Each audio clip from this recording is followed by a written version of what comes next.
Untuk menambah pengetahuan dan wawasan mengenai sejarah dan budaya tradisional masyarakat di Sumatera, 95 jenis senjata tradisional dari masa ke masa kehidupan dipamerkan di Museum Negeri Sumsel Kilometer 5 Palembang mulai 21 hingga 26 Oktober. Senjata tradisional yang terbuat dari batu, tulang, kayu, dan logam ini menarik perhatian pengunjung yang sebagian besar dari kalangan pelajar.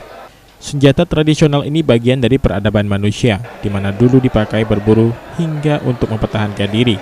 Lambat laun dengan adanya perubahan budaya, sekarang senjata justru menjadi simbol dan hobi. Koleksi senjata yang dipamerkan berasal dari museum yang ada di Sumatera.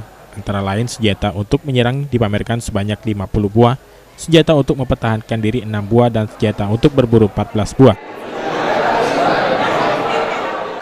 Kita ada senjata yang untuk pernikahan, ada senjata di sini juga salah satu senjata ada, di sebelah sana juga ada, dari panah, busur gitu.